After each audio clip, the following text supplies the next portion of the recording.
Salut tout le monde, bienvenue sur AOS Geeks. Alors aujourd'hui, on fait une analyse de la V3. Les règles sont enfin sorties.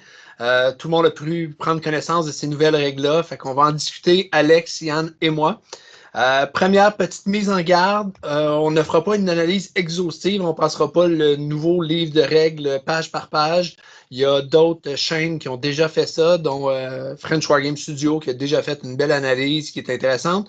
Nous, on a décidé d'y aller plus avec un top 5 ou plusieurs top 5 des règles qu'on a trouvées les plus impactantes, les plus intéressantes, les plus subtiles, celles on aime le mieux. Fait qu'on va vous présenter quelques top 5, un peu nos impressions sur les règles, mais on ne fera pas une analyse détaillée de toutes les règles. Et dans le fond, c'est qu'on assume aussi que puisque les règles sont maintenant rendues publiques par Games Workshop, que les joueurs ont traversé les nouvelles règles et nous, on fait juste commenter sur les éléments marquants, en fait, là, de ce 10 livres de règles-là. Exactement. Autre petite note importante aussi, on a eu les coups en point, hein, le manuel général, ça a été aussi dévoilé. On n'en parlera pas vraiment dans cette vidéo-ci. On a un gros projet pour 2021. On aimerait ça prendre les factions une par une, puis prendre le temps d'analyser, dans le fond, les impacts que va avoir la V3, puis les nouveaux coups en point, puis les nouveaux scénarios sur chacune de ces factions-là. Donc ça, c'est un projet à venir, mais il faut comprendre ça, on prend un peu de playtesting. C'est assez difficile à l'heure actuelle d'apprécier vraiment les changements de coups en point qu'il y a eu tant qu'on n'a pas vraiment joué la nouvelle version, parce que les changements sont majeurs. Et finalement, on prend tous les commentaires qu'on fait et l'analyse qu'on fait aujourd'hui avec un petit grain de sel parce qu'on sait très bien que du moment que ça va sortir le 3 juillet, il y a des errata qui vont sortir aussi, qui vont modifier ou clarifier les règles de la V3 et qui vont aussi modifier l'impact de ces règles-là sur différentes factions. Il y a des factions qui sont particulièrement impactées. Je pense ici à Mesosiarch, Bones Reaper, qui sont très impactées par ces nouvelles règles-là. Fait que ça va être intéressant. Là, il va y avoir certainement des facts qui vont sortir des errata là, pour clarifier tout ça. Donc, nos commentaires, on les fait aujourd'hui alors que ces errata-là ne sont pas connus, ne sont pas sortis. Alors, sur ça, on peut commencer peut-être avec un premier top 5. Yann, on a regardé ensemble, on a discuté ensemble, puis on a essayé de voir c'est quoi les 5 règles les plus impactantes, celles qui modifient le plus le jeu d'Age of Sigmar. Fait que je te laisse aller avec ce top 5-là. Oui, puis un premier commentaire général peut-être, c'est qu'on s'attendait en fait, en sachant que la V3 arriverait, à des changements peut-être un peu moins majeurs. Hein. On s'attendait peut-être plus à une version 2.5, je pense que c'est toi qui avais dit ça, mais là on se rend compte qu'ils ont transformé le jeu, donc il y a des changements importants. Voici notre top 5. Donc la première chose, c'est la diminution du nombre et de la taille des unités. Donc, on l'a dit, il y a eu des changements importants dans les coups en point. Donc, de manière globale, presque toutes les armées ont subi des augmentations de coups en point importantes. Et aussi, il y a une nouvelle règle qui est la règle des renforcements qui va limiter le nombre de modèles dans les unités. Là, on va pouvoir avoir seulement certaines unités qui ne seront pas en effectif minimal. En fait, on va avoir le droit à 4 renforcements. Ce qui fait en sorte que finalement, c'est ça, on va réduire le nombre de modèles et d'unités. Ça va changer le style de jeu pour certaines armées plus que pour d'autres. Et ça va aussi probablement amener plusieurs armées à jouer davantage MSU, donc plusieurs petites unités, ce qui va changer la construction de liste et aussi l'approche tactique du jeu. Moi, je trouve ça intéressant comme règle. Je pense que ça va permettre, dans le fond, d'avoir des listes un petit peu plus variées. On va voir peut-être plus de petites unités qu'on ne voyait pas avant, parce que si la liste de l'adversaire repose sur 2 gros blocs de 40 Mortec Guard, d'avoir une petite unité de 5 cavaliers à côté qui n'aura pas vraiment d'impact sur les 40, c'était moins intéressant. Mais là, comme tout le monde va être obligé peut-être d'avoir plus de petites unités, chaque petite unité va avoir son rôle, puis des unités qui sont plus rapides, mais peut-être moins fortes, vont devenir encore plus intéressantes dans le jeu. Je pense que c'est un changement qui est très positif, ce changement-là. Je partage aussi ton point de vue, Vincent. En fait, moi, ce que j'aime bien de ce changement-là, c'est qu'on voit clairement l'intention de Games Workshop de limiter l'impact de ce qu'on appelle des unités de type Death Star. Donc, d'avoir une grosse unité qu'on peut vraiment buffer avec tout plein d'habilités de commandement ou d'autres règles pour en faire une unité qui soit est pratiquement intassable ou soit qui peut littéralement tout dévasser sur son chemin. Fait en limitant l'accès au nombre unités maximum, et même certaines unités ne sont pas capables d'atteindre le même niveau de modèle qu'actuellement en V2, par exemple. Donc, déjà là, on va réduire la taille des unités et ça va faire en sorte, je pense, qu'on va avoir un jeu qui va être beaucoup plus axé sur l'aspect stratégique versus j'ai un immense missile que j'envoie en avant qui ramasse tout sur son passage et je gagne des points. Donc, comme tu l'as dit, Vincent, c'est un changement que j'apprécie beaucoup. Oui, très beau changement plutôt majeur. On a bien hâte de playtester ça. Deuxième élément de notre top 5 sur les changements qui ont le plus d'impact, en fait, c'est dans la manière de faire des points de victoire. Donc, les battle plans sont repensés entièrement. On fait encore des points par le contrôle d'objectifs, mais maintenant, on a des objectifs secondaires et tertiaires qui vont nous permettre aussi d'aller chercher des points de victoire. Donc, à chaque tour, on va se fixer un objectif qui va nous donner des points de victoire si on l'atteint. Et pour l'ensemble de la partie, on a aussi un objectif, un grand objectif qui va nous donner des points de victoire si on réussit à l'atteindre. Donc, ça fait en sorte que, et cet objectif-là doit être choisi, le troisième, au moment de la construction de la liste. Donc, c'est inscrit dans notre liste, alors que les objectifs qu'on vise à faire chaque tour sont décidés là, au début de chaque battle round. Donc, c'est un changement important parce que ça fait en sorte que AOS n'est plus seulement un jeu d'objectifs, c'est-à-dire de contrôle d'un point sur la table, mais il y a d'autres manières d'aller chercher des points de victoire et d'autres manières vraiment significatives. On pourrait gagner, donc les battle plans qui ont été révélés jusqu'à maintenant nous montrent qu'on pourrait gagner une partie sans jamais contrôler d'objectifs, juste en allant, ou à peu près pas. Donc, c'est vraiment une autre manière donc, de penser le jeu, penser les tactiques et penser la construction de notre liste, encore une fois. Oui, c'est un changement qui va un peu dans le sens du premier changement. Tu as parlé, Alex, des Death Star. Je pense que ça va être encore quand même possible d'avoir des grosses unités très tanky. Hein, tu es capable d'absorber beaucoup de dommages. Puis, on le sait, il y a des match-ups, il y a des armées, des fois, qui n'ont pas les ressources pour pouvoir affronter une grosse unité adverse. Puis, le défaut, peut-être, avec la V2, c'est que quand ces grosses unités-là s'installaient sur un objectif, ben, parfois, on ne pouvait tout simplement pas les déloger. On pouvait, dès le début, savoir que ben, cet objectif-là, je ne pourrais jamais marquer de point dessus. Et ça pouvait devenir très difficile, alors que là, ben, on peut vraiment jouer une partie où on va aller chercher les objectifs secondaires en disant, OK, cet objectif-là, je ne peux pas le prendre, mais tu as, je ne sais pas, 600 points d'investis sur cet objectif-là avec ta grosse unité et les petits héros pour la buffer. Ben, je vais la laisser tranquille, mais je vais gagner en allant chercher tout ce qui est autour, en faisant des kill points, c'est pas vraiment les kill points, mais en tuant telle unité dans tel tour, etc. Fait que je trouve ça intéressant. Je pense que ça va favoriser des armées peut-être un peu plus faibles, du moins à la lecture des War Scrolls, des armées qui, sur le coup, paraissent peut-être un peu plus faibles, vont être avantagées parce qu'elles vont avoir d'autres façons d'aller chercher des points, selon moi.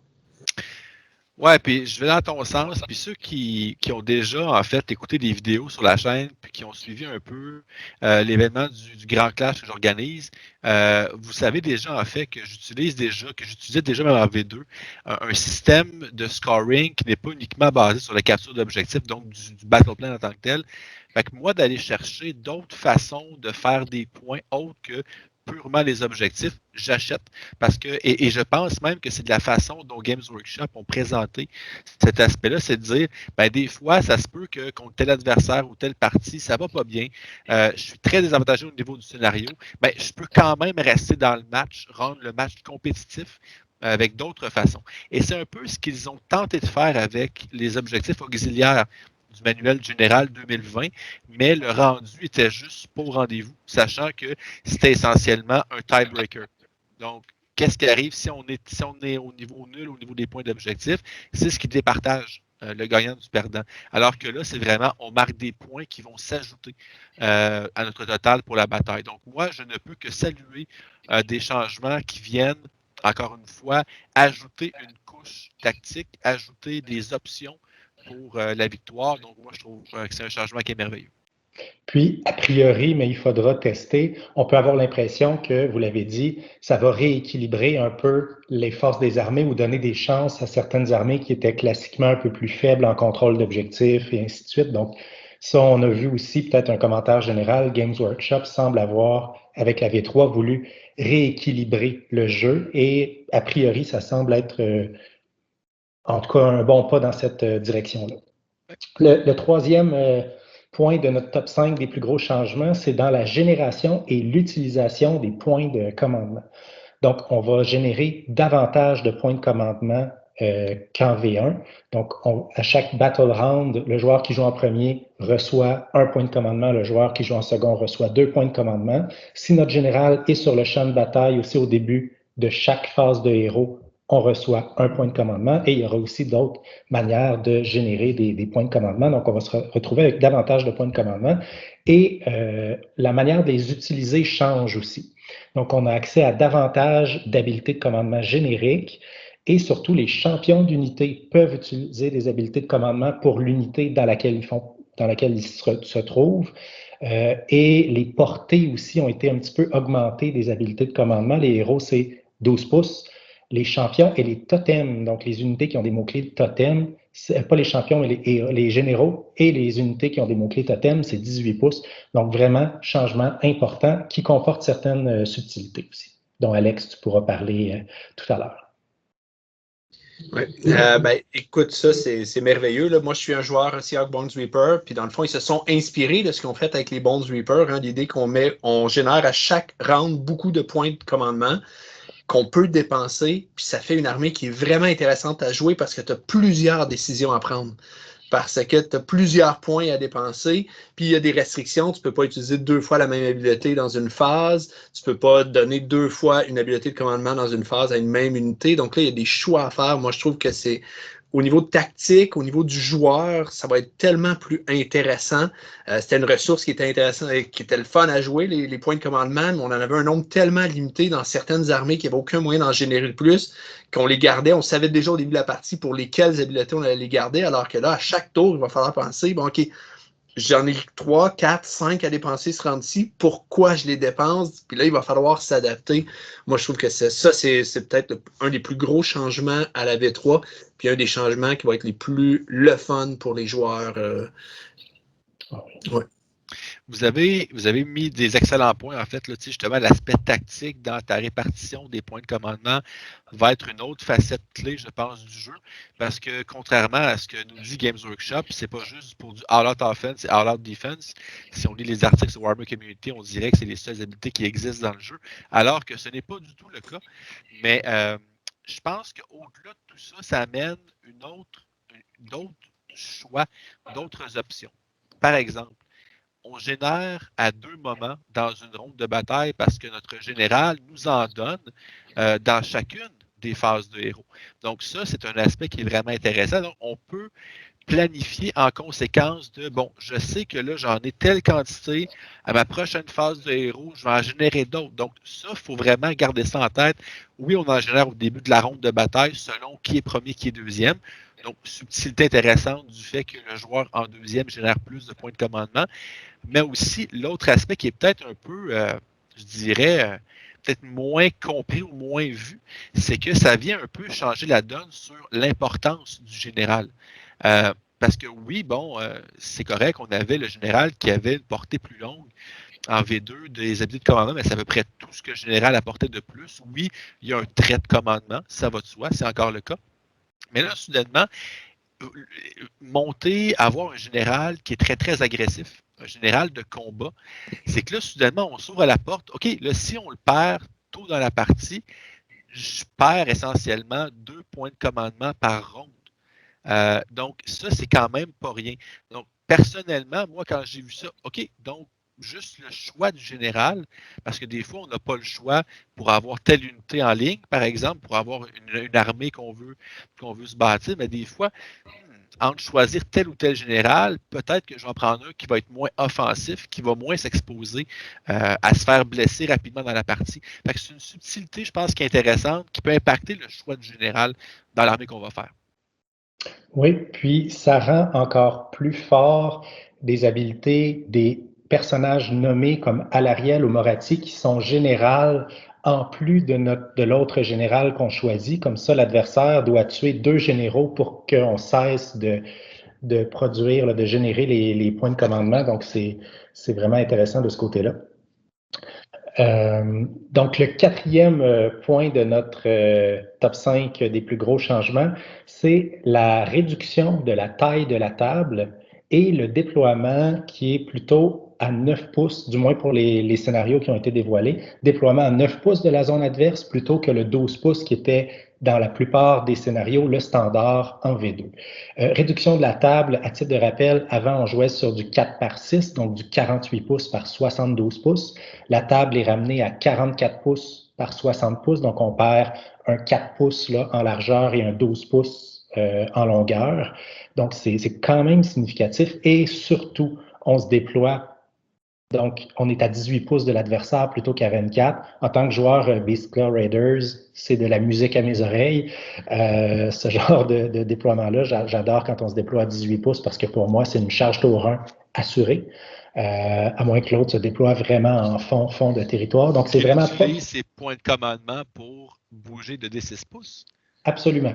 Mais oui, tout à fait. Ça, c'est la fameuse... oui. Mais s'il est forcé d'utiliser ses points de commandement pour ça, ça fait mon affaire dans une certaine mesure. Les games dans les games, j'aime ça. Exactement. Donc, voilà, c'est quand même un changement qui est important. On pouvait s'inquiéter aussi du méta de tir. Hein. On sait qu'en fin de V2 actuellement, on est dans un méta qui est très axé sur le tir. Le fait de réduire la taille de la table, réduire la distance de départ, ça va peut-être donner un avantage à des armées de corps à corps d'arriver plus vite en contact avec les unités de tir. Ouais, ça va faire un jeu qui va être plus nerveux. Hein. On va être plus rapidement en corps à corps, plus rapidement menacé par les unités ennemies. Fait qu'il y a des armées qui vont apprécier ça. Là. Moi, je pense à mon armée de Khorne qui se déplace pas très vite puis qui veut aller en corps à corps. Quoique, elle n'est pas si forte que ça en corps à corps même à l'heure actuelle. Mais bon, l'idée derrière Khorne, c'est qu'ils veulent aller en corps à corps, veulent aller se battre. Fait que là, un terrain qui est plus petit, je pense que c'est intéressant. Fait que j'ai hâte de voir l'impact que ça va avoir sur les parties. Mais je pense que ça va faire en sorte qu'on va avoir des tours 1 parfois plus violents, puis c'est certain qu'au tour 2, on va être engagé.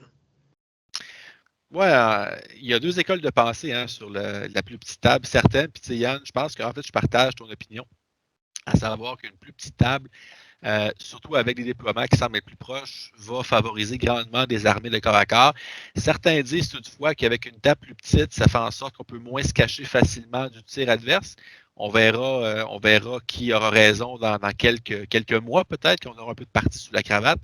Mais oui, je pense effectivement que ça va être intéressant de voir comment ça va s'orchestrer tout ça. Parce qu'effectivement, ça va changer un peu la donne au niveau de l'espacement. Je pense, entre autres, pour mon armée principale qui est les Caradrons.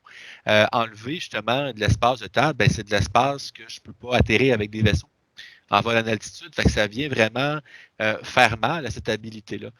Et les Caradrons, c'était une des armées qui était vue peut-être très, très forte en V2, entre autres à cause de cette habilité-là. Fait qu'il reste à voir comment ça va impacter l'entièreté du jeu. Mais somme toute, j'ai vraiment hâte d'essayer pour voir justement qu'est-ce que ça pourra apporter comme incidence sur les parties. Oui, puis visiblement, tu l'as bien souligné, l'incidence va être très variable selon les match-ups, selon l'armée aussi. Ouais. Donc, ça, c'est un gros changement. On avait noté aussi qu'avec la nouvelle règle de cohérence, ça va être beaucoup plus difficile de faire des cordons de protection. Donc, on part plus proche, puis on a moins de cordons, de petites unités qui couvrent efficacement là, nos grosses unités. Donc, ça va être un changement vraiment à surveiller sur l'impact. Certainement. Dernier élément de notre top 5 des changements qui ont eu le plus d'impact, les bataillons. Donc, on le sait, les bataillons, les chartes de bataillons, donc les bataillons qui sont dans nos battle tomes, dans nos livres d'armée, ne sont plus valides en jeu égal. Maintenant, les seuls bataillons qui vont être valides sont les bataillons génériques et ces bataillons-là ne coûtent plus de points. Donc, ça change vraiment la manière de penser les listes, de construire les listes. Ouais, je suis partagé, moi, sur ce changement-là. D'une part, je pense que c'est intéressant. Games Workshop a admis qu'ils n'étaient juste pas capables de balancer les bataillons. C'est correct, on comprend que c'est un jeu et qu'il y a plusieurs niveaux. Il faut que tu balances les War Scrolls, il faut que tu balances les habiletés d'allégeance, il faut que tu balances les habiletés sous allégeance et les bataillons. Fait que là, on dit, ben, on va enlever une couche pour essayer de rebalancer ça plus facilement. Fait que c'est correct, on sait qu'il y a des armées qui en bénéficiaient tellement, il y avait des bataillons tellement bons, One Drop qui donne des bonus incroyables, puis tu avais d'autres livres que tu regardais avec désespoir tes bataillons, puis tu dis, ben là, il n'y a rien à faire avec ça. Fait pour l'équilibrage de la partie, c'est intéressant. Là où je trouve ça dommage, c'est que les bataillons donnaient quand même une certaine saveur. Des fois, juste l'habileté d'un bataillon, c'est de dire, ah oui, là, j'ai envie de monter une liste autour de ça. Ça va être encore possible en jeu narratif, puis en jeu ouvert. Mais pour les gens qui jouent du match play, du jeu égal, ben, on vient de perdre quelque chose qui était quand même, qui donnait un fluff, là, qui donnait une histoire à notre liste d'armées qu'on montait. Puis c'est ce que je trouve un peu dommage. Je pense que les bataillons génériques dans pas le manuel général, mais dans le livre de règles, sont un peu moins stimulants, mettons, moins intéressants à ce niveau-là. Là. C'est très générique, en effet, comme leur nom le dit. Là. Ouais, ben, je partage ton point de vue, Vincent. C'est sûr que l'aspect narratif est intéressant. Tu sais, je veux dire, on a une formation qui reflète un aspect stratégique, un aspect tactique, un aspect organisationnel d'une armée. C'est sûr que c'est intéressant de pouvoir le reproduire sur un champ de bataille et dire, hey, c'est vraiment, tu sais, j'ai tel modèle avec tel modèle, ça fit, c'est parfait, je comprends ça. Mais de l'autre côté, comme tu l'as déjà dit, Games Workshop, on dirait quand on sort un bataillon, on pige dans le chapeau, bon, ben, il va coûter 180 points. Sans aucune justification, sans aucune raison. On arrive, OK, on déduit 50 points, qui est le coût d'un point de commandement, combien ça vaut un artefact. Et tu avais des bataillons, des fois, comme exemple Earlbad, qui est juste très, très bon, qui fait pratiquement une seule pause, ou deux pauses, trois pauses, avec des bonnes habiletés versus un bâton qui coûte encore plus cher et qui donne, ben, rajouter un de bravoure à une unité si on est dans une éclipse lunaire. Bon, c'est une caricature, vous comprendrez, mais tu sais, il n'y avait aucune espèce d'aspect balancé, puis il y a des bataillons qui revenaient toujours, qu'on sait qu'ils sont très bons. Le Changeos, je veux dire, c'est un classique, il n'y a aucune faiblesse, ce bataillon-là, il n'y a aucune raison de ne pas le prendre si on joue Zinch. Et je pense que justement, enlever ces options, on appelle ça le jeu égal. Hein. Fait que toutes les armées ont les mêmes bataillons. Donc ça, je pense que c'est impossible pour les armées d'avoir les mêmes War Scrolls, parce que sinon, le jeu serait plate. Ce serait des échecs, sans dire que les échecs sont plates, vous comprenez le principe. Mais là, avec ces bataillons-là, que toutes les armées ont accès aux mêmes choses, ça vient justement, je pense, Yann, tantôt tu le disais, rééquilibrer le plus possible les factions ensemble. Et je pense que c'est un pas dans la bonne direction. Puis je ne serais pas surpris qu'éventuellement, soit dans des livres plus narratifs, des livres de campagne, par exemple, ou même dans des Battletons, on pourrait voir arriver des nouveaux bataillons de base comme ceux qui sont dans le manuel général 2021 qui ont déjà été divulgachés, et oui, j'ai dit le mot divulgaché, et également dans le livre des règles. Fait que tout ça ensemble, je pense que c'est un changement qui, somme toute, me semble positif, mais je pourrais comprendre également pourquoi certains joueurs pourraient être un petit peu déçus. Oui, puis j'ai oublié de mentionner tout à l'heure, mais les bataillons maintenant ne donnent plus de points de commandement supplémentaires et ne donnent plus accès à un artefact supplémentaire. En fait, oui, mais ça devient une habilité du bataillon de donner l'artefact supplémentaire. Et donc, mais les bataillons ne coûtent plus de points. Non, effectivement, en fait, juste une précision, les bataillons en V2, on pouvait tous faire ça en une seule pause, donc déposer, déployer toutes les unités du bataillon d'un seul coup. Maintenant, il y a uniquement le régiment, un des bataillons de base qui permet de le faire. C'est sa seule habilité, en fait. Donc, si on veut avoir un artefact supplémentaire ou quoi que ce soit, il y a d'autres bataillons qui font ça sans avoir la possibilité de réduire le nombre de pauses. Oui, donc il va y avoir des choix difficiles à faire sur le plan des bataillons. Alors, ça fait le tour de notre top 5 des plus grands changements. On passerait au top 5 des changements qui ont eu les impacts, disons, les plus subtils ou qui contiennent des subtilités là, dans ces changements-là qui valent la peine d'être discutés. Oui, alors on pourrait commencer ce top 5-là là, des changements qui ont des petites subtilités intéressantes. Le premier, Alex, c'était bon, l'apparition ou la réapparition des miscasts, hein, les sorciers qui lancent des sorts. Un double 1, ben, ça a des impacts importants, c'est-à-dire qu'ils vont se blesser d'une part, et s'infliger des 3 blessures mortelles, et en plus de ça, leur phase de magie est terminée. Exact, tout à fait. Puis ça, je pense que c'est un changement, tu sais, que peut peut-être passer un peu inaperçu, mais qui peut être extrêmement, extrêmement fort, extrêmement marquant dans une partie. Si on pense à des grands magiciens comme un Nagash, par exemple. Vincent, je sais que tu es un fan de Nagash. Croak, par exemple, aussi, donc des mages qui ont beaucoup de sorts, qui ont des bons bonus pour invoquer. Donc, ça fait en sorte très souvent que on est en mesure, avec un double 1, ben, non seulement de prendre des dommages, que le sort ne fonctionne pas, mais aussi de perdre complètement une phase de magie avec un mage puissant. Et ça fait, je vais quand même rendre hommage à mon ami Pierre-Luc ici, qui est arrivé aujourd'hui avec un très très bon point. Ça vient de rendre Kairos Fatweaver vraiment intéressant contre ces grands mages-là. Donc l'habilité de pouvoir transformer, exemple, je roule un sort avec Nagash, mon premier sort, je roule un 6 et un 1. Je peux prendre mon habilité, ben, ton 6 devient maintenant un 1. Tu te prends des 3 blessures mortelles et tu ne peux plus invoquer du restant de la phase du héros. C'est des subtilités comme ça qui font en sorte qu'on est capable vraiment de jouer avec ça, avec certaines habilités qui peuvent avoir un impact significatif sur la partie. Couper une phase de magie complète d'un Croak ou d'un Nagash, c'est pas malade. Oui, ça peut être Game Breaker. Ouais. Et ça va changer aussi l'ordre dans lequel on va vouloir lancer nos sorts. Classiquement, les magiciens qui pouvaient lancer 3 sorts, 4 sorts, 5 sorts, on avait tendance à peut-être lancer des sorts moins importants en premier pour forcer l'autre à utiliser ses dissipations quand il y avait moins de possibilités de dissipation qu'on avait de sorts. Donc, puis on gardait nos plus gros sorts vers la fin en espérant que l'adversaire ait épuisé ses dissipations.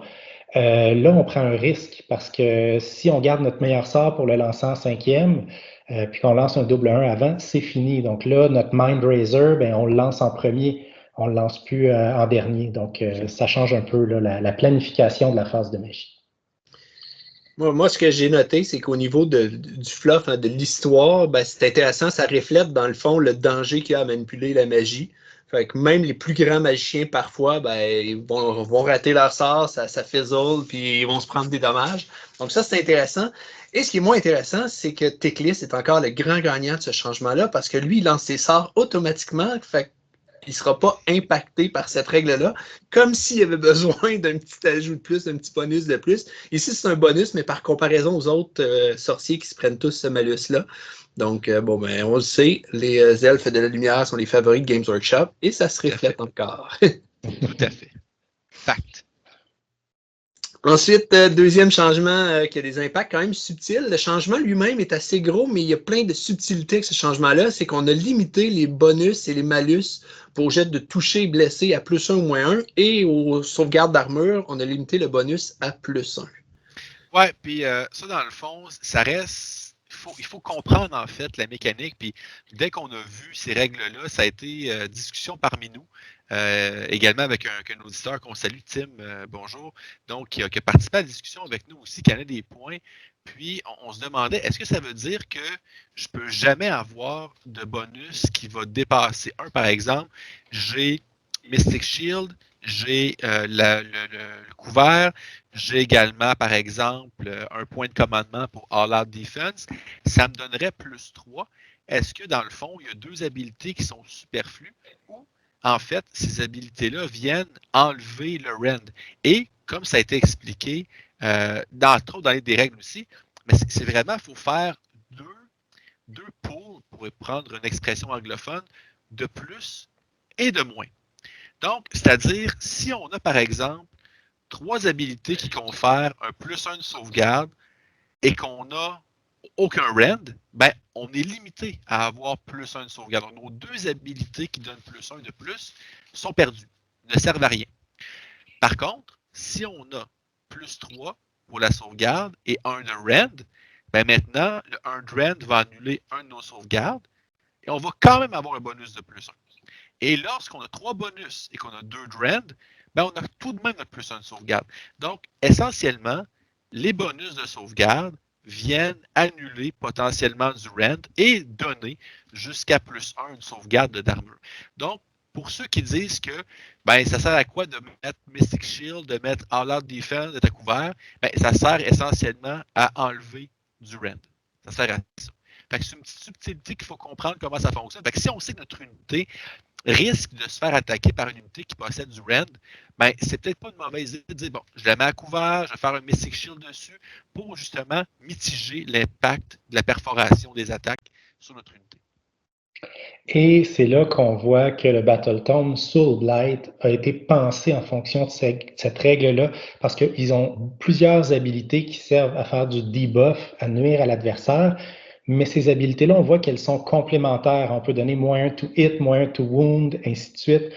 C'est pas concentré avec 3 ou 4 unités qui permettent d'aller donner -1 to hit, ce qui aurait été inutile, à moins évidemment de viser plusieurs unités. Mais si on veut debuff maintenant une grosse unité adverse, il va falloir la cibler avec un -1 to hit, un -1 to wound, un -1 à... On ne peut plus lui envoyer -2 ou -3 to hit, par exemple. Et surtout, si on regarde le plus récent livre Luminette, qu'on a à peu près 15 façons différentes de faire -1 pour toucher, ben on voit qu'il y a un lien. Là. On voit que c'est pensé. Là. Oui, ça, moi, ça me faisait peur un peu, les luminettes, là, avec le dernier livre, toutes les -1 pour toucher, parce qu'on sait, si on a une unité -2 pour toucher, on la rend à peu près inefficace dans la majorité des cas. Là, là j'ai regardé le livre, je disais, c'est ridicule, les luminettes vont pouvoir, dans le fond, shutdowner à peu près toute l'armée adverse. Mais là, finalement, les habiletés sont un peu redondantes, donc c'est juste -1 à chacune des unités adverses. Ça a pas mal moins d'impact. Fait que ça, c'est intéressant. Ça vient pas corriger le tir, c'est que c'était déjà pensé quand ils ont écrit le livre là, des luminettes. C'est intéressant. La règle est le fun aussi parce que là, il va toujours falloir se demander, OK, j'ai +1 tweet déjà à mon unité, j'ai le moyen d'en donner un deuxième +1. Est-ce que ça vaut la peine? Est-ce que l'adversaire va mettre un moyen tweet d'une certaine façon ou pas? Fait que, je trouve que ça devient intéressant, puis ça évite peut-être des abus qu'il y aurait pu avoir, là, des combinaisons qui peut-être trop forte, soit dans les bonus, soit dans les malus. Donc, une belle règle qui semble bien pensée ici, qui va être intéressante, là, je pense, pour la V3. Troisième changement avec des subtilités importantes, le contrôle d'objectif a changé. Une unité peut maintenant contrôler un seul objectif à la fois. Oui, puis ça va en fait dans la même lignée que réduire la taille des unités et surtout réduire l'effet des cordons.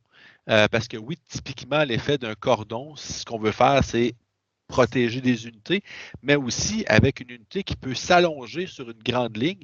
On peut donc avoir plusieurs objectifs de contrôler avec la même unité. Donc là, maintenant, un changement qui peut passer un peu inaperçu. Avant, donc, on statuait qu'un modèle ne peut pas jamais compter plus qu'un objectif. Maintenant, c'est une unité. Donc, à ce moment-là, si on a des modèles qui sont sur 2 objectifs ou plus, on doit choisir lequel objectif parmi ceux que contrôle l'unité, lequel d'entre eux est actuellement contrôlé par l'objectif. Donc, ça vient changer un peu l'aspect étirer les unités. On a vu avec les règles de cohésion, avec la diminution de la taille des unités et maintenant le contrôle d'objectifs, qu'il y a un effort, encore une fois, très, très net et précis de vouloir réduire les cordons. Donc, l'impact à tout point de vue. Et ça, pour être franc, s'il y a une chose qui commençait à m'exaspérer de façon monumentale en V2, c'est la prépondérance des cordons dans toutes les listes. Dès qu'on arrivait dans une partie en tournoi, ben, on savait davantage qu'on avait les grosses pièces et les cordons. Chaque joueur faisait la même chose et ça devenait redondant parce que beaucoup de possibilités d'alpha strike, autant on tire au corps à corps. Donc, qu'est-ce qu'on fait? On fait un cordon. Et je trouve que ça fait très, très anti-bataille. Je trouve que c'est quelque chose qui tue un peu l'aspect cinématique de la bataille. Et je pense qu'en mettant des restrictions relativement sévères pour empêcher la prolifération des cordons, ben, je pense que c'est un pas dans la bonne direction, à mon avis.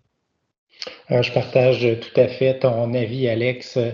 Il fallait penser nos listes. Si on avait une liste d'Alpha Strike, il fallait la penser vraiment pour être capable d'aller percer un cordon, réduire un cordon avant de charger, pour charger l'autre. C'était vraiment pas agréable sur le plan tactique, en fait, parce que c'est un peu bête, là, faire un cordon, ça prend pas un grand génie tactique pour faire ça en plus, donc ça contribuait pas au plaisir de jeu. Puis, en fait, par contre, ça va demander à certaines armées de revoir certaines tactiques. Les armées qui avaient des possibilités de téléporter des grosses unités. Je pense aux Gloomspite Gits avec End of Gork. Je pense aux Sylvanettes qui peuvent aussi téléporter. Night Hunt, on connaît le truc, hein? Surtout dans les scénarios où tu as plusieurs objectifs en milieu de terrain. ben, tu téléportes ton unité de 40 gobelins directement là, à 9 pouces de l'adversaire, directement sur les objectifs, puis tu lui dis, voilà, tu ne touches pas un objectif tant que tu n'as pas passé 40 gobelins. Bonne chance. Puis mes gobelins contrôlent 3 objectifs qui sont sur la ligne de centre. Voilà. C'est une belle tactique, mais il va falloir les repenser, celle-là. Puis d'un point de vue esthétique, ça va être juste plus beau sur la table.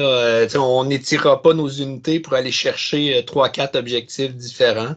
Ça nous force un peu à garder nos unités en unité, là, comme ils devraient l'être. Là, un petit groupe qui se tient ensemble et qui combat ensemble. Donc, je pense que c'est un changement qui est intéressant. Ça va obliger encore une fois à multiplier les petites unités pour être sûr de pouvoir aller chercher tous les objectifs sur la table. Je pense que c'est bienvenu comme changement ici. D'ailleurs, on pourrait enchaîner avec le 4e changement, qui est un changement qui semble assez important, mais qui amène des subtilités dans la façon de placer nos listes, puis de placer nos unités pour les jouer. C'est la nouvelle règle de cohérence qui a fait beaucoup jaser. Là. Maintenant, si on a 5 modèles, ils peuvent être à 1 pouce les uns des autres, c'est correct, mais dès qu'on est rendu à 6 modèles ou plus, chaque modèle est obligé d'être en cohérence avec 2 modèle de son unité. Ça a fait beaucoup jaser. Qu'est-ce que tu en penses, Alex? C'est un joueur luminaire. Tu connais déjà la règle parce que tu avais la Shining Company. Tu as déjà pu l'expérimenter un peu. Qu'est-ce que tu en penses de ce changement-là?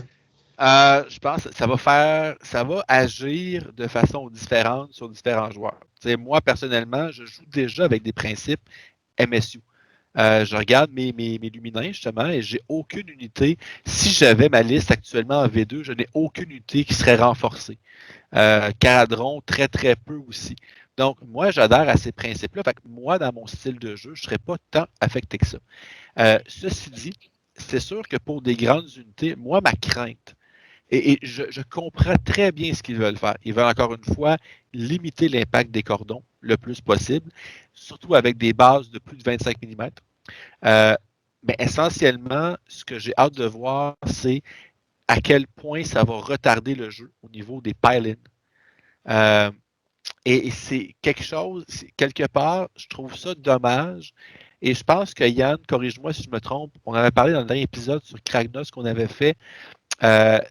Le fait, par exemple, qu'un joueur peut potentiellement perdre une partie ou perdre des modèles à cause d'une bête erreur de pile-in parce qu'un joueur très pointilleux en tournoi va dire ces 2 modèles-là, malheureusement, ne sont pas en cohérence, donc tu dois retirer une tranche des modèles. Moi, ça, c'est ma crainte. En tant qu'organisateur de tournoi, en tant que joueur de tournoi, c'est ma crainte. Je trouve que ça va amener peut-être une couche non nécessaire de validation de règles.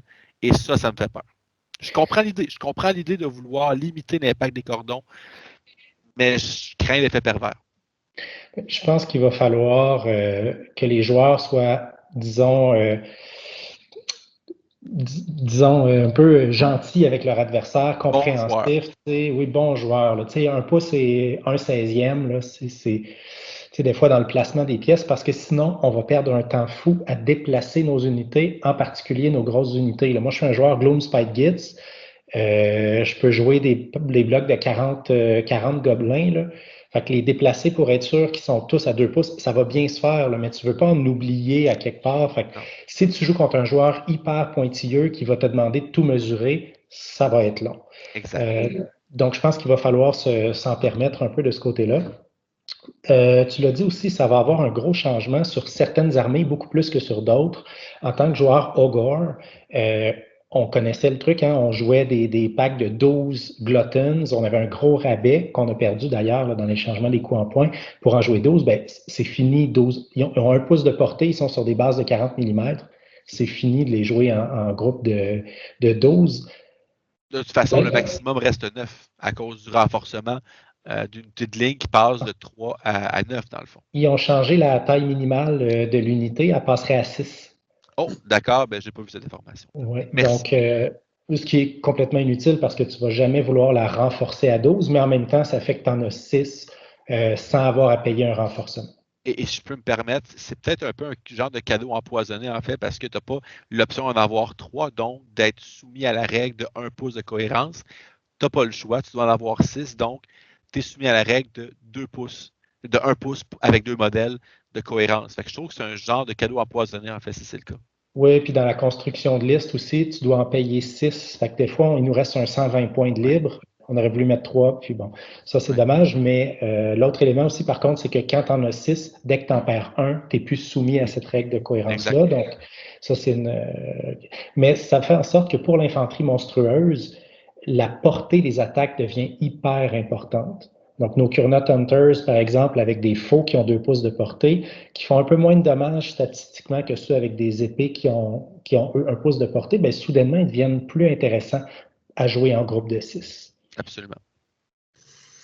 Tu parlais, Alex, que ça va rallonger le jeu, puis on est dans les changements subtils. Moi, je pense que ça va rallonger le jeu aussi parce que là, déjà, j'ai vu des vidéos de gens sur Internet commencent à regarder toutes les façons possibles d'étirer le plus notre unité. Par exemple, si on a des modèles, on les met en triangle, on les met à 1 pouce, on fait un triangle équilatéral, 1 pouce, 1 pouce, 1 pouce entre chacun des modèles, puis on attaque. Fait que les 3 modèles vont pouvoir attaquer l'ennemi, vont être à moins d'1 pouce de l'ennemi. Mais là, ça nous permet d'avoir une ligne en dents de scie qui est quand même relativement longue. Sauf que là, pour chaque modèle, il faut qu'il soit 1 pouce de celui qui est derrière, 1 pouce de celui Ah, qui est à côté, 1 pouce de celui qui est derrière l'autre côté. Ça va être incroyablement long à mesurer. Fait que les joueurs qui veulent vraiment optimiser pour faire leur cordon le plus long possible, c'est plus juste 1 pouce entre 2 modèles qui va faire le calcul. C'est entre tous les modèles. Ça va commencer à être très, très long. J'ai vu la même chose pour la cavalerie. Ben, on est capable de rentrer 6 modèles en faisant des coins en angle, là, en triangle. On est capable de toutes les mettre pour pouvoir frapper, ah, mais ça devient pas mal plus difficile comme placement. Puis effectivement, si on craint qu'on joue contre un joueur qui va peut-être t'es à 1 pouce et 1,16, t'as pas ta cohérence par le modèle, puis là, on va commencer à mesurer, mais ça fait beaucoup de mesures. C'est de la micro-gestion qui sera peut-être pas intéressante à faire, là, juste pour optimiser le nombre de modèles qui peuvent rentrer en corps à corps, qui peuvent frapper. Fait que moi aussi, je crains, là, comme tu dis, Alex, là, que ça puisse rallonger un peu la partie, surtout lorsqu'on joue une partie assez compétitive et qu'on veut vraiment là, s'assurer d'avoir toutes les attaques possibles puis de ne pas se faire avoir sur un petit placement qui nous ferait perdre quelques modèles là, rendus au Battle Shock Test. et peut-être même la partie, parce que c'est peut-être le contrôle d'objectif et ainsi de suite. Là. Exactement. En même temps, peut-être qu'à l'usage, quand tu connais bien ton armée et tes modèles, tu deviens habitué à les placer efficacement, puis il y a moins de perte de temps, mais il va y avoir une période d'adaptation là, Clairement. soudainement. Clairement. Et dernier petit changement que tu as trouvé, Alex, qui est subtil, mais qui est important, on ne peut plus courir lorsqu'on fait une retraite. Ah ouais, moi, je trouve ça majeur, en fait. Là. Je trouve que la retraite, c'est une habilité qui était sous-estimée en V2, de pouvoir se désengager de certaines unités pour prendre des objectifs, de se servir du fait, exemple, on le charge, on va se désengager par la suite pour aller plus loin, voler un objectif. Moi, je pense que c'est monumental. Et on pouvait en V2, essentiellement, lorsqu'on retraite, ajouter un D6 de course, donc qui est également qu'on pouvait utiliser avec un point de commande pour devenir un 6. Et donc là, c'était maintenant clair. En fait, la retraite n'est plus un mouvement normal. Donc, c'est une retraite. C'est une autre chose complètement différente. Et c'est statué, on ne peut pas courir lorsque nous faisons une retraite. Ce que ça fait, ben, c'est évident, ça vient couper des 6 pouces de mouvement à toute retraite. Ça, c'est la base.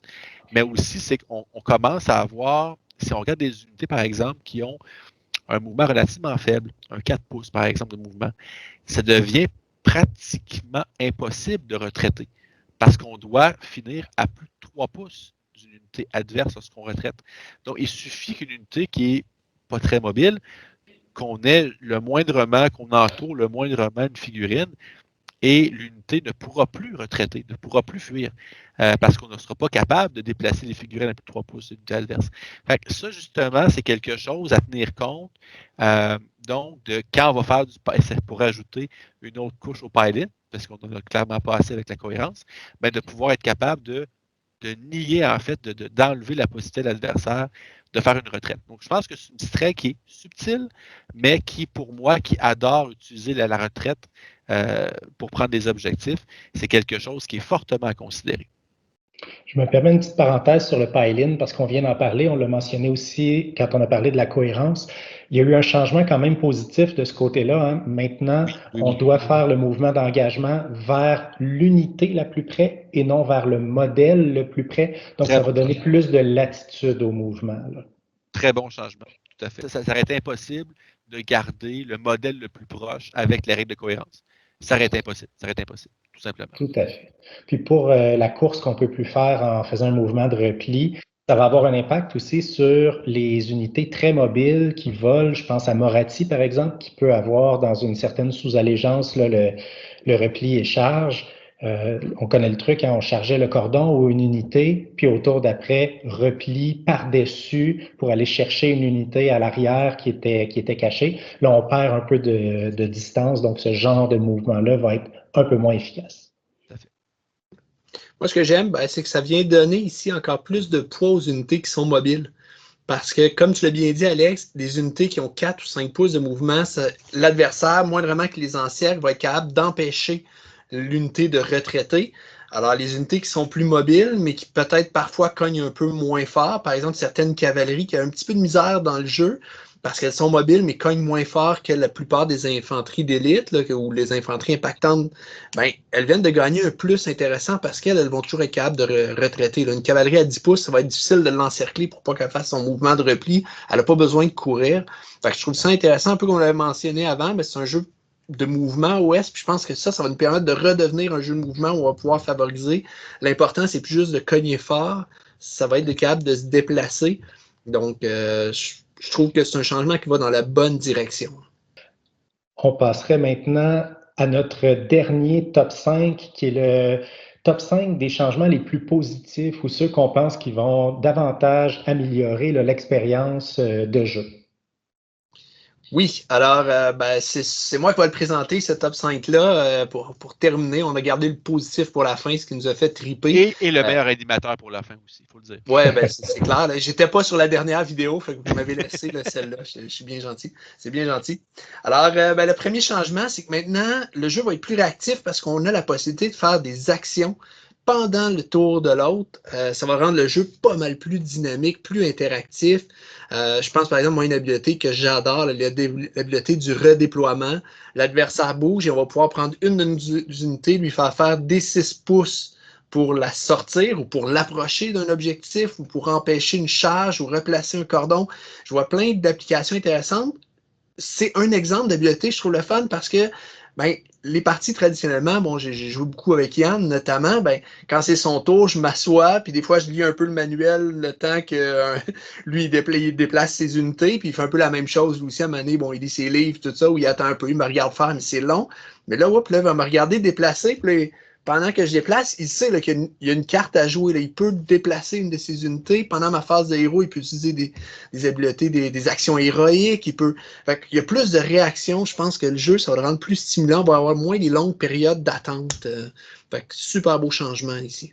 Tout à fait d'accord avec toi, Vincent. En fait, je pense que c'est pour moi peut-être le changement qui est le meilleur pour le jeu. Donc, garder l'interaction des deux joueurs, en fait, le plus longtemps possible, malgré le système tour par tour. Et justement, puis il y a tellement de profondeur tactique, et tu l'as mentionné en disant, aller prendre un objectif dans la phase adverse, dans la phase de mouvement adverse, un joueur qui dit, bon, je place un modèle sur tel objectif, parfait, je fais autre chose, et là, je bouge une unité, puis hop, je suis rendu, donc j'ai bougé une unité, et là, moi, pour un point de commandement, en réaction, je peux déplacer une unité et là, venir te prendre un objectif que tu pensais avoir acquis. Donc, ça amène un autre niveau de réflexion dans une phase de mouvement. Et ça, je pense que c'est quelque chose qui est vraiment le fun. Donc, tu ne peux plus, comme tu disais, regarde, fais ton tour, fais tes mouvements, moi, je vais lire un peu, je vais peut-être un petit peu distrait, je vais aller aux toilettes, peu importe. Là, il faut que tu restes actif, il faut que tu restes engagé dans la partie. Et je pense que c'est la plus belle chose à faire, selon moi. Vous l'avez dit, hein, ça va augmenter l'aspect tactique, ça va augmenter l'engagement continu des joueurs, ça augmente le nombre de décisions qu'on a à prendre, donc c'est vraiment juste du positif. Ma seule petite doléance sur ce point-là, c'est qu'avec moins de temps mort dans les parties, on va manquer de temps pour aller... Normalement, c'est quand l'autre joueur joue, tu vas chercher une autre bière. Là, on va falloir créer de l'espace pour le ravitaillement. Je ne sais pas comment on va s'adapter. En fait, ça va prendre une glacière sur place à tout moment, juste pour être sûr qu'on ne manque pas de bière. Puis, tu sais, surtout une glacière, tu sais, avec les unités qui sont moins nombreuses, ça prend une glacière qui va être plus nombreuse en bière. On n'aura pas le choix pour quelque part de compenser, là, je pense qu'on n'aura pas le choix. Absolument, je n'aurais pas pu si bien dire. Ouais, fait que c'est vraiment un changement positif, sincèrement. Évidemment, pour les raisons que vous avez mentionnées, d'autres. Mais je pense que ça va être un changement. Ça va demander qu'on s'habitue à jouer la V3. Les premières parties, on va oublier. C'est déjà un jeu où on oubliait des règles. On va en oublier des mouvements de réaction. On va dire j'aurais dû utiliser telle habileté, tout ça. Mais je pense qu'en même temps, ça va récompenser les joueurs qui ont vraiment pratiqué la V3. Et ça va récompenser le generalship versus des jets de dés qui vont gagner d'importance. Là, on récompense davantage l'aspect, ou peut-être pas davantage, mais on récompense plus l'aspect tactique qu'on récompense les jets de dés. Donc, et ça, dans un wargame, c'est toujours quelque chose qui est intéressant. Effectivement. Alors, deuxième point vraiment intéressant, ici, encore une fois, des habiletés qui se rajoutent puis qui vont rajouter une couche de complexité qu'on va peut-être oublier, mais on a des Heroic Action et Monstrous Rampage. Bref, les héros ont gagné des habiletés supplémentaires et les monstres aussi. Je suis un joueur, on l'a dit, j'aime Naga, j'aime Archaon, j'aime jouer les Bloodthirster. Pour moi, là, c'est un cadeau. Parce que je trouve que là, ça va donner une chance aux héros puis aux gros monstres d'être sur la table des héros puis des gros monstres. Ça leur donne des habiletés supplémentaires qui vont les rendre encore plus jouables qu'ils l'étaient avant. On a plus l'impression que c'est vraiment des héros qui sont là pour dominer la partie.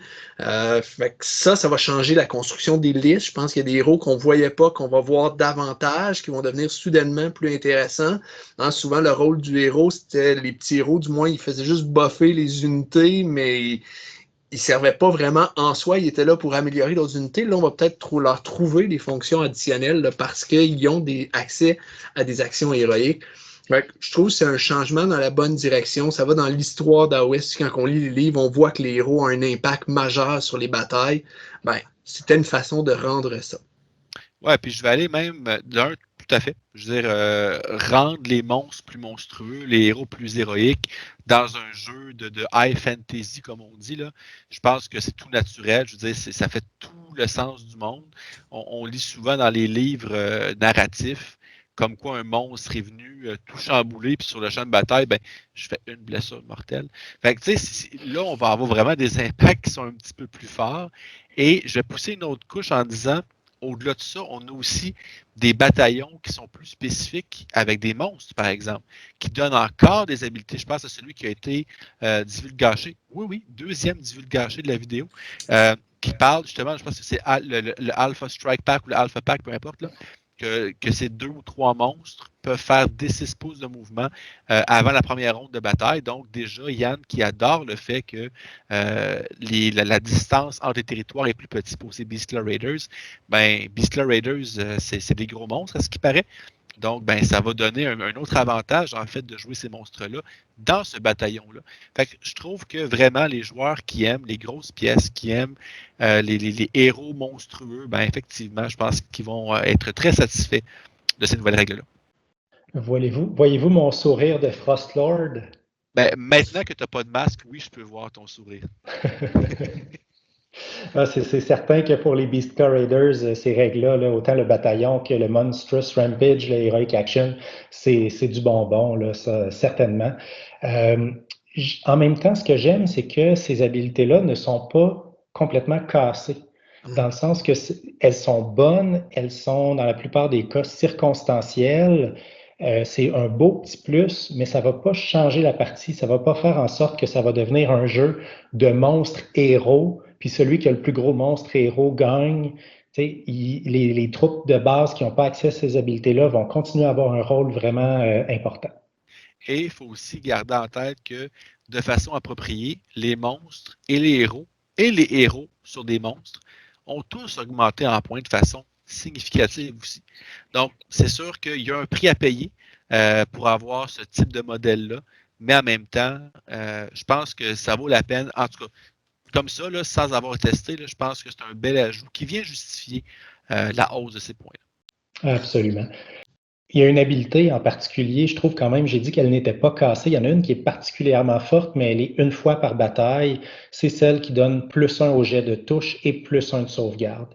Ça, c'est quand même, utilisé au bon moment, là, ça va faire une différence. Et ça, c'est pour un héros, et un héros qui peut être un monstre aussi, là. Donc, avoir un Kragnos, avoir peu importe, là, c'est quand même intéressant à ce niveau-là. Ouais, puis tu l'as dit, Yann, c'est une fois par bataille qu'on va pouvoir l'utiliser sur ce héros particulier. Donc, il va falloir choisir. Donc, on peut faire un lien avec le premier point où on a dit qu'il va faire être réactif, tout ça, mais il va falloir penser quelle habileté on utilise à quel moment dans la partie. Ça va encore une fois récompenser les joueurs qui sont de bons généraux, là, qui sont là de prendre des bonnes décisions. Parce que oui, l'habileté de le moment de gloire ou le moment héroïque, là, c'est lui qui donne le +1 à la sauvegarde, +1 pour toucher, elle est excellente. Mais c'est une fois que tu vas pouvoir la choisir, cette habileté-là, pour ton Archaon ou ton Kragnos, il faut que tu choisisses la bonne fois. Il faut que tu sois capable de lire la partie, tu saches est-ce que ça vaut la peine pour briser cette unité-là. Fait que je trouve que ça rajoute des options, des habiletés possibles à considérer, des choix à faire. Fait que ça récompense les joueurs qui vont avoir plus d'expérience avec la V3 puis qui sont des meilleurs généraux, tout simplement. Et encore une fois, c'est pas un jet de dés, ça, c'est vraiment une lecture de la partie. Voilà. On continue avec un troisième point vraiment positif. Je pense qu'il était attendu par plusieurs joueurs. Celui-là, et encore une fois, ça touche les monstres et les héros principalement. Les modèles qui ont 5 points de vue ou plus comptent maintenant pour 2 pour le contrôle d'objectifs et les monstres comptent pour 5. Je pense que ça, c'était attendu par plusieurs personnes. Ça avait juste aucun sens qu'un Archaon qui est sur un objectif se fasse voler l'objectif par 2 gobelins qui mettent la pointe de l'orteil à 6 pouces de l'objectif. Ça avait comme pas de sens. Là, ça rajoute un peu de poids aux héros, qui ont presque tous 5 points de vie au plus, et aux gros monstres. Ils vont jouer un rôle plus important dans la partie. Oui, exact. Ben, je pense que c'est de bonne guerre, en fait. Là. C'est très, très difficile d'aller à l'encontre de cette règle-là. C'est de la grosse logique. C'est clair que Archaon contre 2 gobelins, Archaon est clairement supérieur. Contre 6, par exemple, c'est une autre histoire. Là. Mais blague à part, oui, tout à fait. Non, j'ai rien à dire autre que c'est une règle qui fait tout son sens. Puis même, j'aimerais éventuellement peut-être la pousser plus loin. Peut-être, impliquer le nombre de points de vie restants sur un monstre, sur un héros. Un monstre qui est plein versus un monstre qui est à l'article de la mort compterait pour moins, mais avoir un certain mécanisme pour faire en sorte que les modèles qui ont plus de points de vie et qui ont moins de modèles puissent avoir un impact réel pour la capture de l'objectif. Je m'attendais à ça pour les monstres, que ce soit le nombre de points de vie restants qui compte, qui donne le nombre de modèles pour le contrôle d'objectifs. Enfin, c'est intéressant aussi qu'il ait fait le 2 modèles pour les modèles finalement de 5 points de vie et plus et non 4. Il y a beaucoup d'infanterie monstrueuse dans le jeu qui ont 4 points de vie, donc qui vont continuer à compter pour un seul modèle. 5, c'est vraiment seulement quelques unités d'élite qui comptent pour 5. Donc, c'est quand même un petit garde-fou. Ce buff-là est vraiment limité. Tout à fait. Puis moi, je terminerais peut-être en disant ce que j'aime bien aussi, c'est qu'encore une fois, je parlais des petits héros tantôt qui servaient presque juste à buffer. Ben là, ces petits héros-là, ils comptent pour 2 sur le contrôle d'objectif. Fait que en fin de partie, ça fait un impact, là, réussir à emmener deux modèles rien que d'un coup, juste parce qu'on a déplacé un héros. Fait que je trouve ça intéressant. Là, ça va rajouter du poids un petit peu à notre petit sorcier qui est plus en fond de cours, mais qui, à la fin de la partie, peut aller voler un objectif. Moi, je trouve ça vraiment une belle règle là, qu'on attendait depuis. En tout cas, moi, je l'attendais depuis longtemps. Puis je suis content qu'elle soit là. Ensuite, règle vraiment positive, une unité ne peut plus recevoir qu'une seule habileté de commandement dans un tour et elle ne peut donner qu'un seul ordre ou habileté de commandement en un tour. Moi, je trouve que ça, c'est tellement un impact majeur. Bon, c'est sûr que là, les joueurs Idonette pleurent présentement parce que Volturnos ne peut plus faire son habileté 5 fois au tour 3 pour rendre les Viadons ou les Morsorgardes tout à fait destructeurs. Mais justement, c'est ça qui est intéressant, ça nous oblige à ne plus mettre tous nos œufs dans le même panier. On est obligé de considérer différentes habiletés de commandement. On ne peut pas juste buffer une unité, on va en buffer plusieurs, mais avec des habiletés différentes. Ça va nous obliger à diversifier. Encore une fois, ça va demander de faire des choix. Puis qui dit faire des choix, ben, ça veut dire de jouer puis de pratiquer pour être capable de faire les bons choix. Encore une fois, ça va récompenser les bons généraux. Je trouve que c'est une règle qui est vraiment intéressante. Ouais, ben encore une fois, je suis tout à fait d'accord avec ça. Je pense que, comme on l'a mentionné plus tôt, le nombre de points de commandement qui est disponible pourrait justement inviter ce genre d'abus, mais en limitant justement qu'on peut faire un commandement et recevoir un commandement qu'une seule fois par phase et une seule fois l'habilité par phase, ça vient mettre un bon garde-fou sur gérer justement donc, où est-ce que je vais mettre mon all-out offense, ou mon All Out Defense, qui, on se rappelle, selon Games Workshop, ce sont les deux plus grandes habiletés qui influencent toutes les armées. Donc, de façon tout à fait absolue. Donc, encore une fois, ça vient... je pense que c'est un bel ajout, juste pour dire, vous avez assez de champ libre de plus avec des champions d'unité, qui est un nouveau mot-clé, si on veut, là, des champions d'unité qui peuvent le faire pour leurs unités sans le support d'un héros, mais on va limiter l'accès quand même là, à cette prolifération de points de commandement. Fait que, parfait, très bien. Oui, puis ça n'empêchera pas quand même de mettre plusieurs bonus sur une même unité. On ne peut plus mettre plusieurs habiletés de commandement, mais on peut mettre une habilité de commandement, des sorts, des prières, des effets d'habilité statiques de certains héros totems. Donc, l'idée de maximiser une unité est encore possible, mais comme tu l'as dit, garde-fou, on ne peut pas utiliser 4 CP sur la même unité, ni avec le même héros. Très bien, super positif. J'ai hâte de voir pour ma part, ça va pas faire en sorte aussi que des héros qui ont des habiletés de commandement sur leur charte d'unité qui sont un peu moins fortes vont quand même maintenant être intéressants à jouer parce qu'on va jouer notre héros parce que dans à peu près tous les livres de Battle Tome, on a un héros qui a une habileté qui est plus forte que toutes les autres puis on veut la jouer tout le temps. Fait que c'est celui qu'on met en avant, mais là, comme on a pas beaucoup de points de commandement, comme tu l'as mentionné, Alex, peut-être ça va être intéressant de rentrer ce deuxième héros-là qui a une habileté un peu moins forte, mais que là, on va avoir les points pour la jouer, cette habileté-là. Puis, de toute façon, notre héros qui a l'habileté incroyable, on la joue juste une fois par phase, on ne pourra pas la jouer plus souvent. Donc, je trouve que ça ouvre la porte à utiliser des habiletés qu'on ne voyait peut-être moins avant, mais qui là vont devenir intéressantes. Fait que super beau changement. Je trouve que ça évite certaines aberrations, puis ça ouvre d'autres possibilités. Tout à fait. Et finalement, un dernier changement positif, c'est plus un changement global. Je pense que le jeu maintenant va être plus accessible pour les nouveaux joueurs. Pourquoi je dis ça? Premièrement, il va y avoir moins de modèles. Il y a une hausse de coût en point d'à peu près toutes les armées. D'ailleurs, c'est drôle sur Facebook. Dans tous les groupes dans lesquels je suis, tout le monde pleure parce que les coûts ont monté. Et il y a toujours quelqu'un à un moment donné qui rappelle ils ont monté pour tout le monde. C'est pas grave. Là, si tout le monde a à peu près 8 à 10% de plus en moyenne sur ses unités, c'est pas grave, ça veut dire que c'est correct, tu restes dans la moyenne, ça n'a pas bougé. Mais ça fait en sorte qu'au final, il va y avoir quand même un petit peu moins de modèles, ça va être un peu plus accessible pour les nouveaux joueurs. Réduction de la taille de la table, c'est bête, mais c'est pas tout le monde qui avait 6 pieds par 4 pieds. Là, on est rendu à 5 pieds, c'est un petit peu plus petit. Fait que c'est peut-être plus facile de se faire une table chez soi pour pouvoir jouer. Et globalement, les règles sont plus claires quand même qu'elles l'étaient. Elles sont un peu plus longues à lire que la première version des règles. La première version des règles, il y avait plus d'errata que de règles elles-mêmes pour réussir à faire que le jeu fonctionne.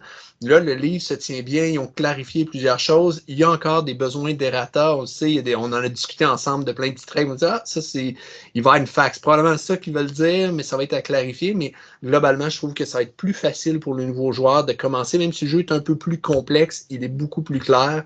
Donc peut-être ça va amener du nouveau monde dans le hobby.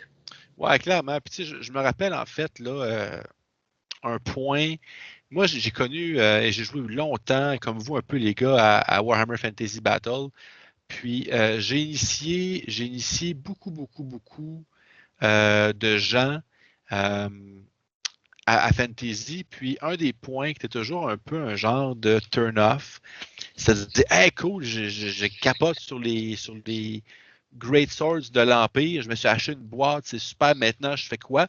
Puis ma réponse, ben, tu en achètes 2 autres boîtes pour avoir un régiment. Donc, ça, c'était souvent un peu ah ouais, ok, je viens de dépenser 50, 60 $ pour une boîte, puis c'est même pas assez pour une unité. Donc, ça pouvait faire vraiment décrocher certains joueurs. Donc, on combine le fait que les points ont augmenté avec le fait qu'on a moins d'unités qu'on peut renforcer. Donc, ça fait que maintenant, la boîte que j'achète, elle est jouable. Donc, je peux la mettre sur le champ de bataille sans trop me demander est-ce que c'est tactique ou non. Puis, tu sais, sachant que si je veux la doubler, je peux la doubler, mais c'est pas la même chose.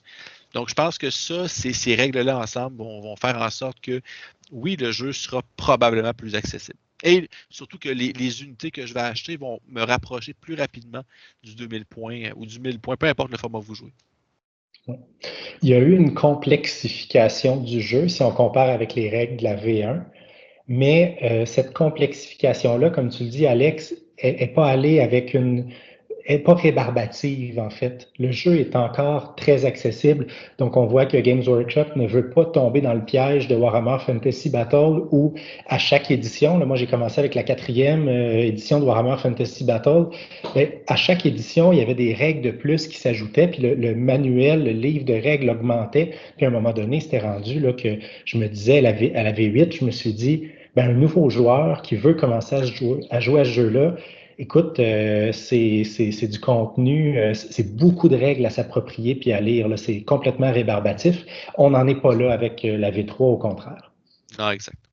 Ouais, puis je me souviens aussi, la V8, justement, c'était pas toujours intuitif où les choses étaient placées dans le livre, alors que là, ben, il explique le mouvement, il nous donne c'est quoi les habiletés de commandement qu'on peut faire pendant le mouvement et en réaction au mouvement de l'adversaire. Ensuite, ben, la séquence logique après le mouvement, c'est le tir, ben, voici. Et là, on explique. Je trouve qu'ils ont vraiment fait un bon travail. C'est sûr que c'est un jeu qui est complexe, fait que ça peut pas être parfait, mais je trouve qu'ils ont vraiment fait un bon travail là, pour clarifier les règles, pour mieux les présenter. J'ai vraiment hâte de pouvoir tester la V3. Là, on est rendu là. Tout à fait, je suis d'accord. Alors, ben, c'est ce qui conclut nos 3 top 5 des règles. J'espère que ça vous a plu. S'il y a des règles que vous jugez qui sont vraiment impactantes ou vraiment intéressantes puis qu'on n'a pas mentionnées, ben, faites-le en commentaire. Comme toujours, ça va nous faire plaisir de répondre. Et si vous aimez la vidéo, n'hésitez pas un petit pouce en l'air, un petit abonnement si vous n'êtes pas déjà abonné à OS Geeks. Faites-le, ça nous fait vraiment plaisir. Ça nous encourage à continuer. Et sur ça, je vous souhaite bon wargaming.